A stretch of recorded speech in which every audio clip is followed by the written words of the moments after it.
I still remember the day we first intercepted human transmissions.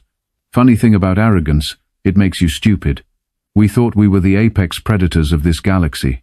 Turns out, we were just fish in a much bigger pond, and the humans? Well, they were the ones holding the nets. My name is Throkkun, and I serve, or rather, I served on the Galactic Council's flagship, the Eternal Dominion. Pretty dramatic name for a ship that ended up being neither eternal nor particularly dominant. But I am getting ahead of myself. Let me take you back 6 rotations to when everything started falling apart. The council chamber was packed that morning. Every species with even a hint of political power had sent representatives. The air recyclers struggled to handle the mixture of methane breathers, oxygen consumers, and those weird silicon-based delegates from the outer rim who smelled like burning circuits. Council Speaker Vornath, a Caldronian with 4 eyes and an ego the size of a small moon, stood at the central podium. His scales shimmered under the artificial lighting, making him look more impressive than he actually was.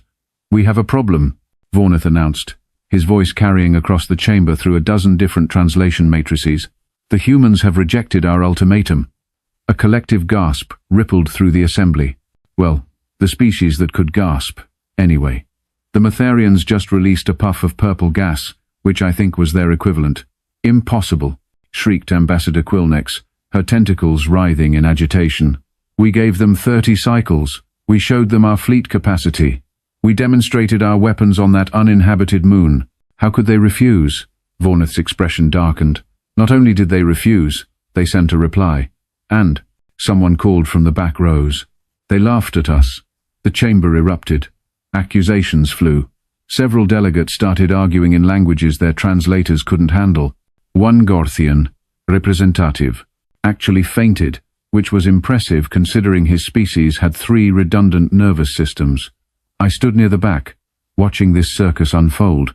I was just a junior tactical analyst back then, barely worth noticing, but even I could see what was coming. The council had miscalculated, badly. See, the humans had been expanding into what the council considered protected space for about 50 standard cycles. At first, nobody paid much attention. They were new to faster-than-light travel, barely had a dozen colonies, and their ships looked like they had been assembled by enthusiastic children with access to a scrapyard. We had seen 1,000 species like them before, young, ambitious, and ultimately insignificant, but then they kept expanding.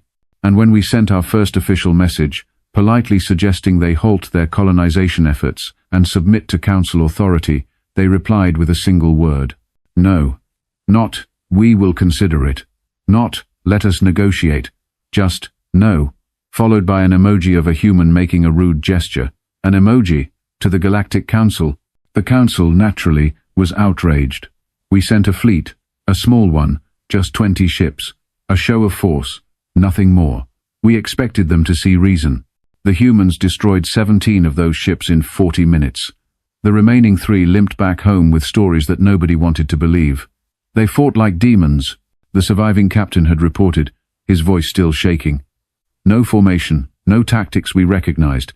They just kept coming, adapting, changing. When we hit them, they hit back harder. When we maneuvered, they were already there. It was like fighting smoke. The council declared the captain mentally unfit for duty and quietly retired him. Much easier than admitting we might have underestimated the situation. So we sent a bigger fleet.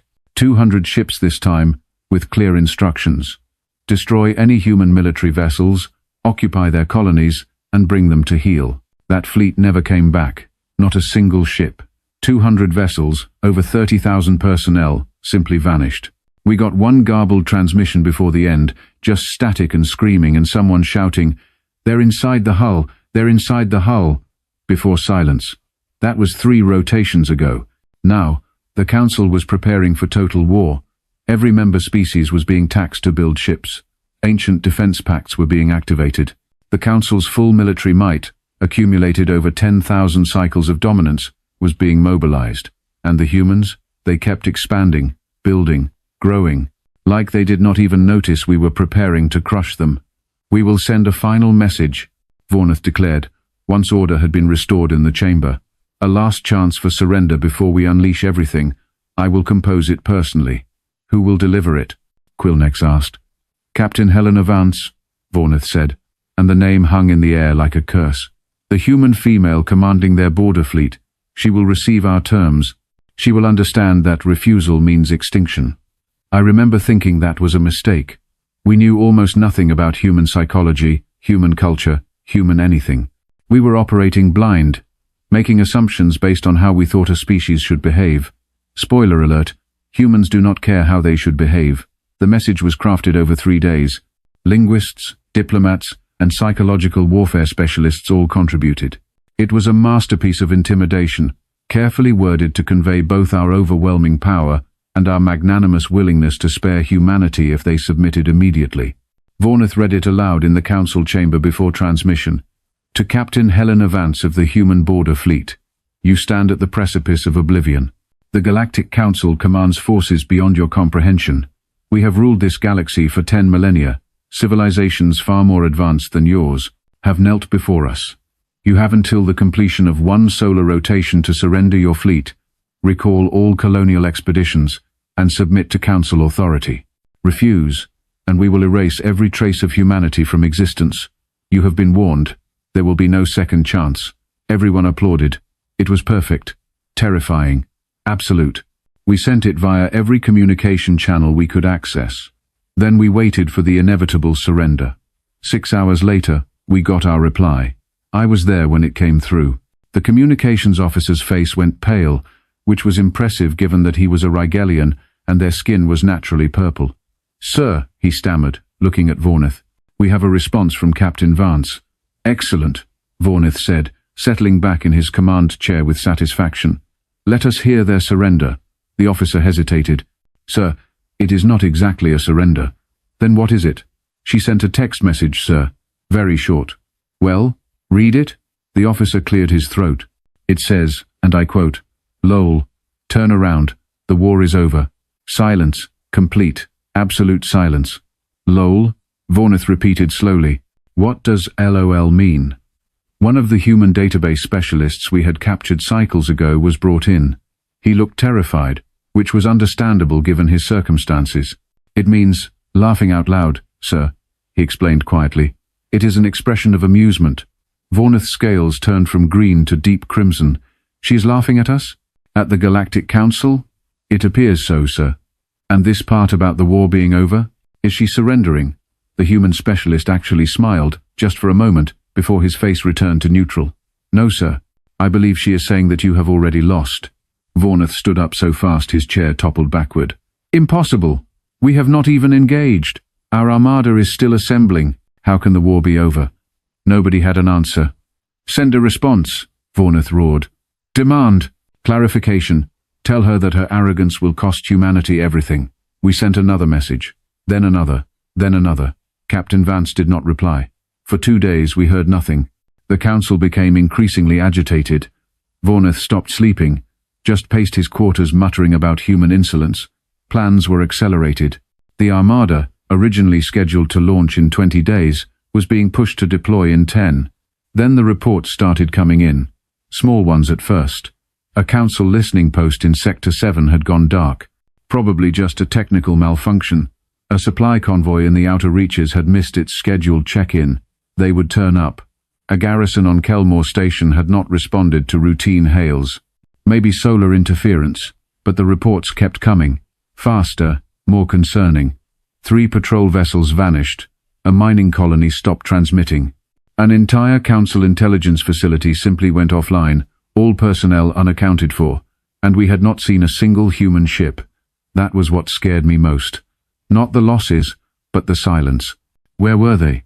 What were they doing? I was working late in the tactical center when it finally made sense. I had been cross-referencing all the missing stations, ships, and facilities, looking for a pattern. And there it was, staring me right in the face. "Oh no," I whispered, feeling my blood temperature drop. "What is it?" asked Myrex, my supervisor. She was a good officer, methodical and calm. "Look at this." I transferred my display to the main screen. Every loss we have suffered, they are all along our supply routes, communication relays, fuel depots, ammunition reserves, shipyards. Myrex stared at the screen, her expression shifting from confusion to horror as she understood. "They are not attacking us," she breathed. "They are preparing to watch us collapse, They are cutting our logistics, I confirmed. Without firing a shot at our main fleet, they are destroying our ability to wage war. We cannot move the Armada without fuel. We cannot fight without ammunition. We cannot coordinate without communications relays. How long have they been doing this? I checked the data. Since we sent the first ultimatum, maybe before. They have been systematically dismantling our military infrastructure for 3 rotations, and we thought it was just bad luck and technical failures. Myrex reached for the communication panel. The Council needs to know about this immediately. But before she could send the alert, every screen in the tactical center flickered and went dark. The backup systems kicked in after a moment, but instead of our normal displays, we saw something else. A human woman appeared on every screen. She sat in a command chair, relaxed, almost casual. She wore a dark uniform with insignia I did not recognize.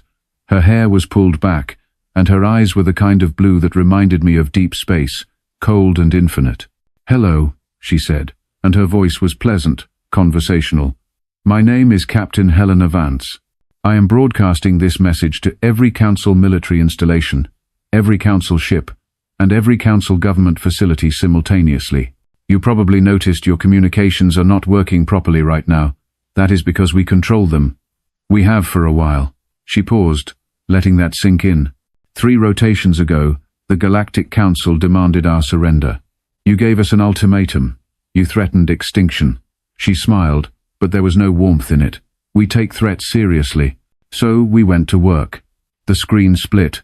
One side showed Captain Vance. The other showed data, hundreds of tactical displays, showing Council losses across a dozen sectors. That fuel depot you lost last week, that was us. The communication relay that exploded in Sector 4, us. The garrison on Mendax Prime that just vanished, also us. She leaned forward slightly. We have been inside your network since before you even knew we existed. We have your fleet compositions, your weapon specifications, your logistics chains, your defense protocols.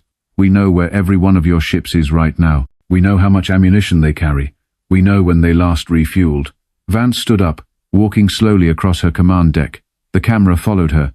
Here is what you do not understand about humans. When you threaten us, we do not panic. We do not surrender. We get creative.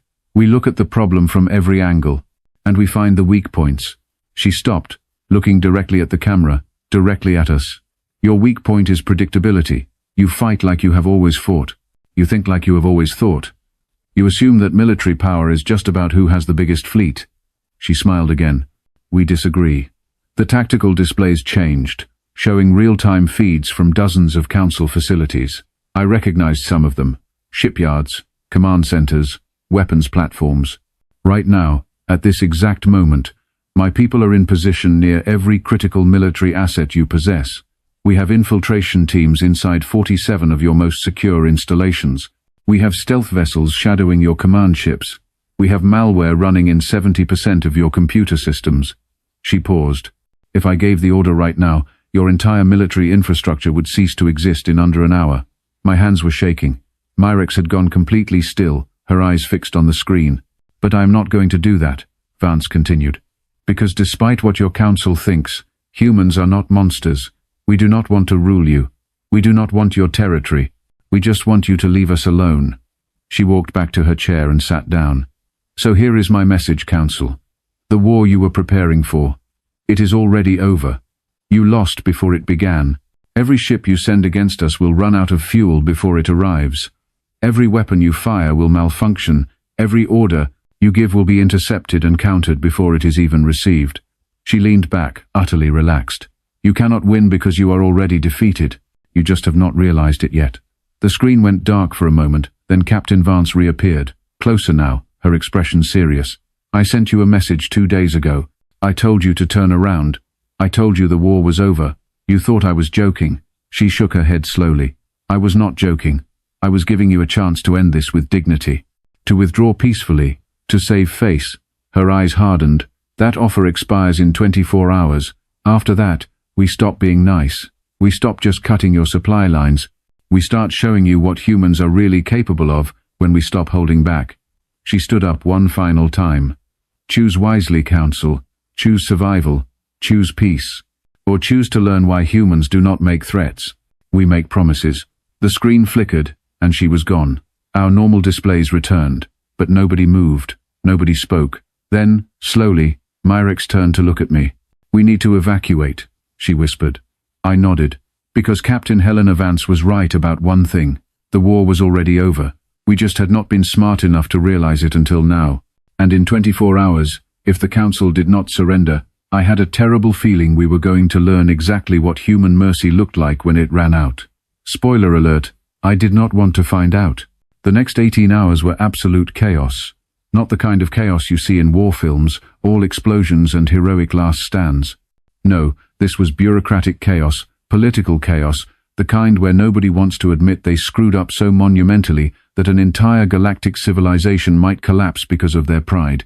I watched it unfold from the tactical center, which had become a maze of panicked officers running between stations, shouting contradictory orders, and generally accomplishing nothing useful. Vornith refused to believe it. Completely, utterly refused. "This is propaganda," he screamed at anyone who would listen. "Psychological warfare. The humans are bluffing. They cannot possibly have penetrated our systems so thoroughly." Admiral Krex, the military commander who actually understood tactics, disagreed. "Speaker, we need to verify their claims. Send inspection teams to the installations she mentioned. Check our network security. Confirm whether they actually have the access they claim. Waste of time." Vornith slammed his hand on the console. "We should launch the Armada immediately. Show them our strength.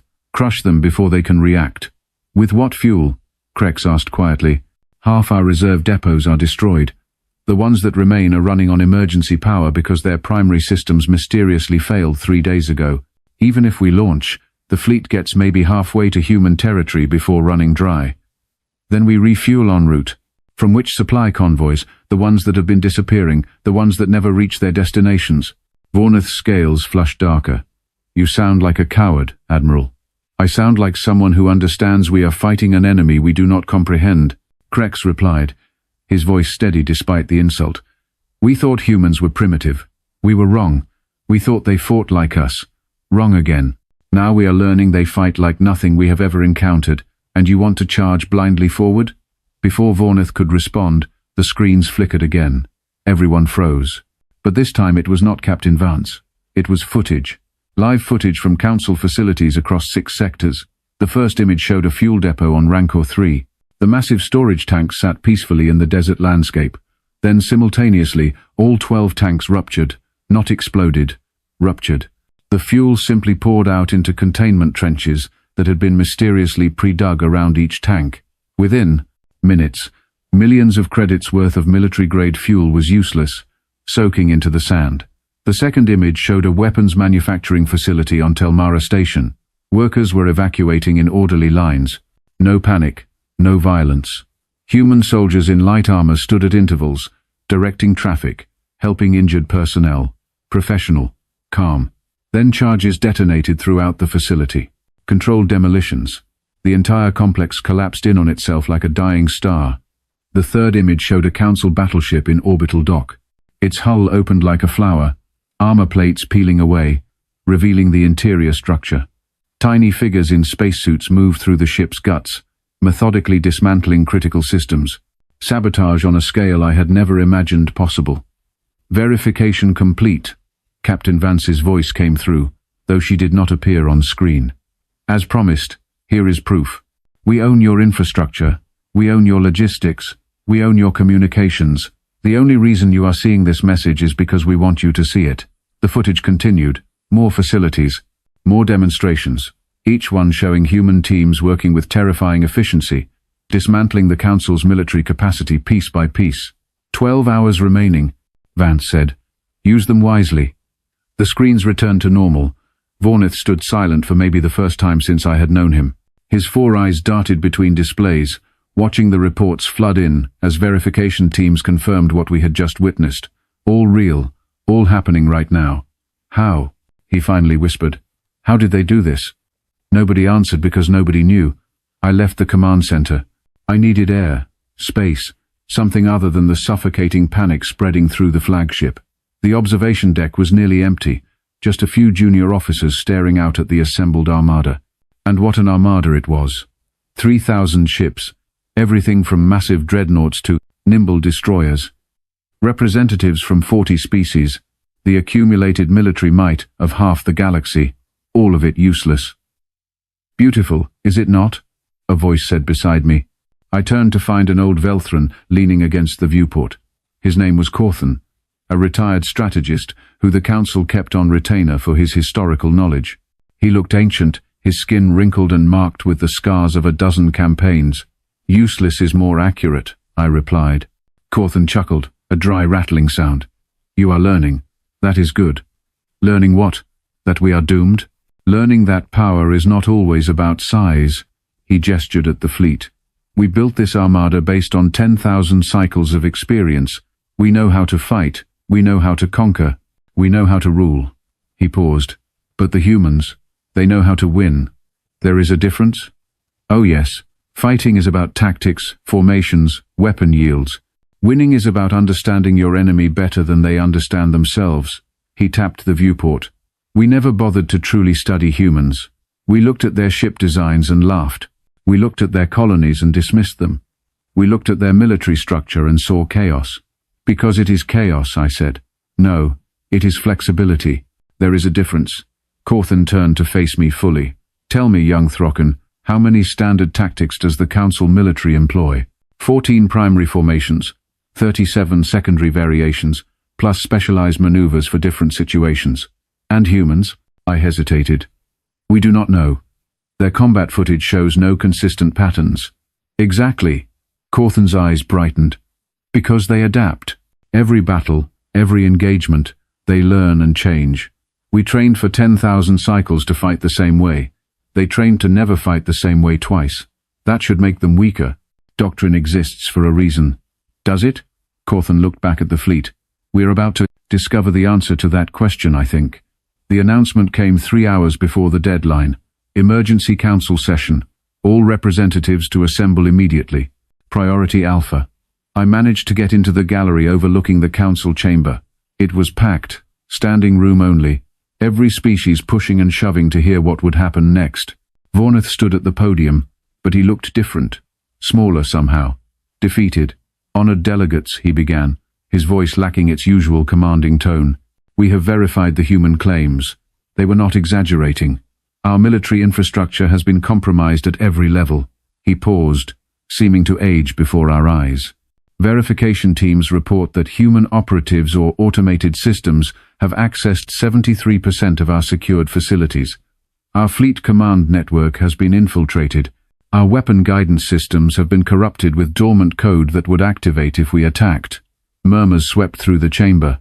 "Furthermore," Vornith continued, "intelligence reports indicate that humans have been planning this operation for over 2 standard cycles. Since before we sent our first diplomatic contact, they knew we would respond with force. They prepared for it. They studied us, learned our weaknesses, and exploited them with precision we cannot counter." Ambassador Quilnex rose from her seat.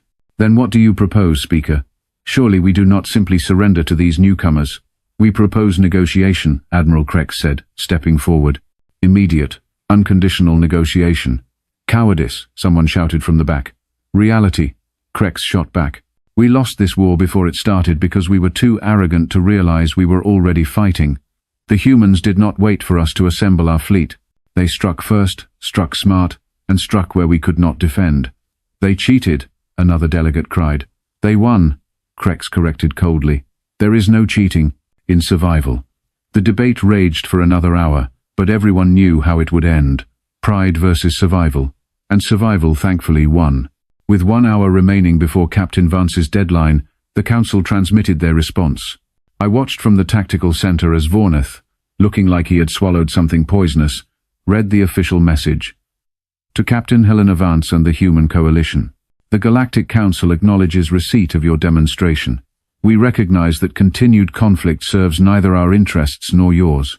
Therefore, we formally request a cessation of hostilities and the immediate commencement of diplomatic negotiations regarding territorial boundaries and peaceful coexistence. We await your response. It was not quite a surrender, but close enough that everyone understood what it meant. 20 minutes later, Captain Vance replied. This time, she appeared relaxed, almost friendly. Council leadership, We accept your request for negotiations. My government has authorized me to discuss preliminary terms. She smiled slightly. I am pleased you chose wisely. Nobody wanted unnecessary bloodshed. Vornith looked like he wanted to argue, to rage, to do something other than accept humiliation, but he just nodded. Preliminary terms are as follows, Vance continued. Human space remains human space. No council authority, no council oversight, no council interference. We establish neutral buffer zones between our territories. We exchange ambassadors and open trade discussions. Most importantly, we establish communication protocols so this never happens again. She leaned forward. We do not want your Empire Council. We never did. We just want respect. Recognition that we have a right to exist without bending knee to anyone. Can you accept that? Vornith glanced at Krex, who nodded slightly. We can accept those terms, Vornith said quietly. Excellent. Vance's expression softened. Then, let me tell you something, Council. Something that might help you understand why this happened the way it did. She stood, walking across her command deck again. Humans have a saying, do not mistake kindness for weakness. We tried peaceful contact first. We sent diplomatic messages, requested dialogue, offered trade partnerships. You ignored us. Then you sent threats. Then you sent warships. She turned back to the camera. So we showed you what happens when you confuse our patience with powerlessness. But here is the thing about humans. We do not hold grudges if we do not have to. This war is over.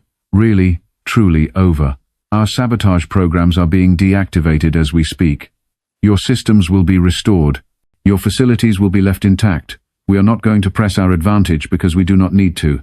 You learned your lesson. She smiled again, and this time it reached her eyes.